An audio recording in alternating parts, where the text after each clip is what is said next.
Welcome back into the GSMC Sports Podcast. We just finished up talking about the Western Conference for the playoff picture here. Now we're going to be looking at the East and previewing that. So, just starting top to bottom here in terms of seeding, it is the Boston Celtics as the 1 seed. We've known this for about a month or so. A commanding 14-game lead over the 2 seed. That is actually not the Milwaukee Bucks like it was headed into yesterday's final set of regular season games, as the Bucks end up losing to the Magic, opening the door for the New York Knicks to steal that 2 seed, guarantee themselves home court advantage for the first 2 rounds when they won in an overtime game against the Bulls. That was a thriller, to say the least. We'll dive more into that in the third segment, but a little bit of a shakeup there on the final day of the regular season.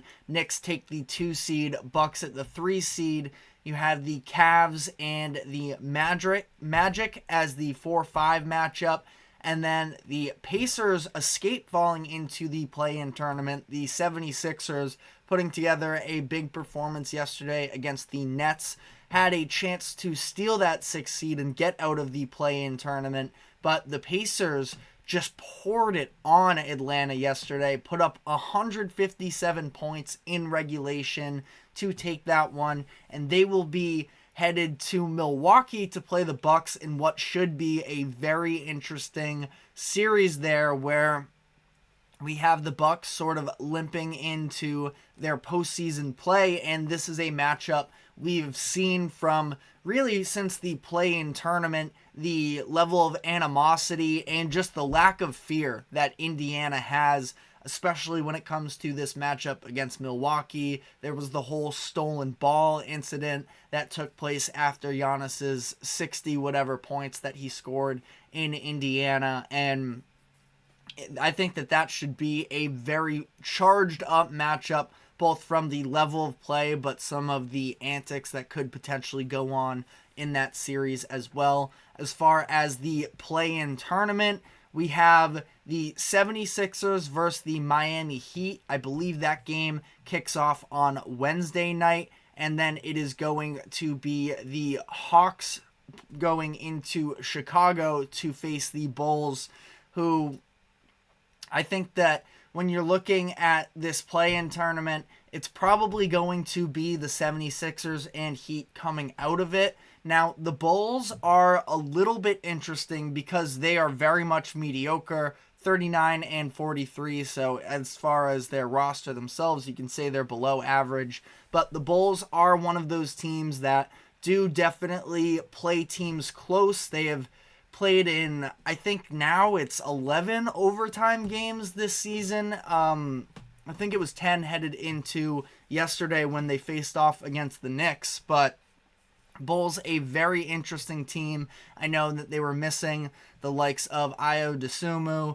I'm not sure if he would be back for them. I believe Andre Drummond is going to be out. I know Alex Caruso is dealing with a foot injury, so I would definitely bet against the Bulls. I wouldn't say definitely bet against the Bulls. In terms of betting wise, if you're putting actual money on the line, I would just stay away from any game that the Bulls are a part of whatsoever, even though I do definitely like them over the Hawks in that 9-10 matchup. But all that to be said, I believe it's going to be Philadelphia and Miami coming out of the play-in tournament. I feel like it's probably going to be the 76ers beating the Heat in that 7-8 matchup, where Philly is coming off of 8 straight wins in that stretch. They beat the Miami Heat in Miami about a week or so ago. Now, that game was without Tyler Hero. He is returned, and I mean, he absolutely provides a level of offensive creation that the Heat desperately needed, at least in that matchup in particular, where the Heat went, it was a stretch of over 6 minutes in the fourth quarter where they didn't hit an actual field goal attempt, and really, they just weren't able to get any types of good looks. Tyler Hero, I do think, makes the offense flow easier for Miami, both for himself and just the spacing of the team as a whole. Now, I know that Kevin Love actually did leave with an injury during their game yesterday. I'm not sure what the current status on that is. We can definitely look into that and keep you informed as we move forward here in the next coming days. We'll probably put a short out at some point.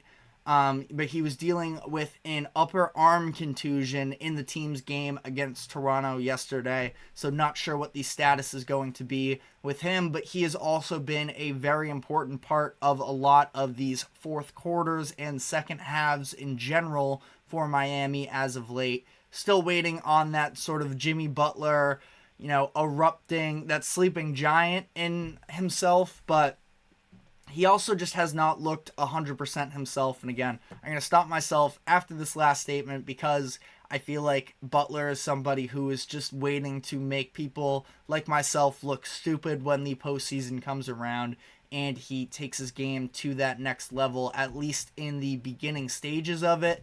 But I would expect it's going to be Philadelphia as the 7 seed to go on to play the Knicks, and I think it's going to be the Heat playing the Celtics in an Eastern Conference Finals rematch from last year. Now, in terms of the series that I think will be most interesting, again, the Celtics, for as great of a regular season they had, most wins in the league with 64, either one of these matchups against Philly or Miami would be compelling. The Celtics should win in either of these circumstances, considering if you're just looking at this regular season and how the teams have looked. But that being said, there is definitely a mental aspect when it comes to this of we've seen the Heat knock off the Celtics in two of the past 3 Eastern Conference Finals that they've faced off in. And I think that it is a very interesting matchup there. The Knicks are a team here as the 2 seed that this is pretty great for them to end up in this type of a situation where now that they're the 2 seed, they have control over their side of the Eastern Conference bracket and should be very promising. I like their chances against both Philadelphia and Miami. We will dive into that a little bit more as the show moves on here, but a team that can win these defensive matchups such as Miami can, but they have that level of offensive creation from Jalen Brunson, who, if you watch the Knicks game yesterday, Doris Burke, I believe, was the one on the call, and she was very heavily arguing for Brunson being a first-team All-NBA member, which I think I disagree with, but it is an interesting conversation based off of the level of offensive scoring that he has provided for the Knicks this season, despite all of the injuries that they were dealing with. Bill Simmons and Ryan Russillo of The Ringer put out a podcast and sort of compared it to the Isaiah Thomas season from 17-18, I believe it was, where he was averaging 30 points per game. During the final stretches of the season, it was him just creating everything. But it's not just that. I do like the way that the Knicks as a core have really developed here, with Dante DiVincenzo being one of the best 3-and-D guys in the league. They have Josh Hart as well, a premier glue guy, and OG Anunoby being able to guard just about anybody. So the Knicks do have a lot of different looks that they can throw at a team, and I like how they match up in the first round. And then in the second round, they'll get the winner of Milwaukee and Indiana. Neither of those teams are particularly great on the defensive side of the ball as well. So, and having home court advantage where they are a very successful home team this season at 27-14. They also strip Milwaukee, if that should be the matchup, of home court advantage, where the Bucks are the second best team at home. during the regular season and take things into Madison Square Garden, which should make for a very interesting matchup as well. And just being able to avoid the Celtics until the Eastern Conference Finals. And I can tell you the Knicks definitely aren't scared of the Celtics. For as much as the Celtics were able to handle the Knicks in the regular season series, the Knicks, I don't think, had OG Anunoby for any one of these games. He's somebody who definitely does scream as somebody who could be a defender that could really take Jason Tatum out of the game. And once that happens, are we going to see the level of stagnancy that we've seen with the Celtics in recent years? So should be very interesting there. I guess final thoughts here on the last two series that are currently in place. The Bucks and the Pacers, like I alluded to, should be a very interesting series where the Bucks are definitely not playing their best level of basketball. I talked before on the show about how Milwaukee has at least had the one sort of thing going for them as of late, and that Damian Lillard has been able to really show up in these non-Giannis games. But over the weekend, almost immediately, Lillard sort of proved me wrong, where yesterday he went 2 of 14 from the field, and that is just sort of the reality of this Damian Lillard situation, where I just feel like he is incredibly unpredictable and inconsistent. He's, of course, a great player, but and this is something we're going to talk about a bunch as the show goes on here, but sort of the pressure around this Bucks organization as a whole to succeed, where Indiana is a little bit playing with house money, where they're this young up-and-coming team. They're a ton of fun, the best scoring offense in the league, and they are definitely not scared of anybody. They have this level of irrational confidence where they feel like they can go into Milwaukee and they can just run laps on them offensively. I'm sure this is a situation where the Bucks transition defense has really struggled this season. Indiana loves to run make or miss from the opponent. They are looking for chances as soon as they get them, and they're pretty unique in that sense, where I feel like they play that style definitely more than anybody else in the league does. I believe they're still number one in pace in the NBA, the Pacers are, and that's something that is going to tire out, especially when you're looking at a team in Milwaukee that did just lose Giannis to a calf injury. We don't know when he's going to be back. He's been almost superhuman in the way that he's been able to return to the playoffs after suffering some big injuries in the past, last year against Miami and against Atlanta during the conference finals in 2021, to then come into the finals against Phoenix and dominate them the way that he did. But calf injury is definitely very risky. We talked about this before. This is, a lot of fans are drawing similarities to the Kevin Durant injuries that he suffered in 2019 when he went out in the second round with a calf injury, tried to force himself back into it in the finals, and ended up tearing his Achilles in that same leg.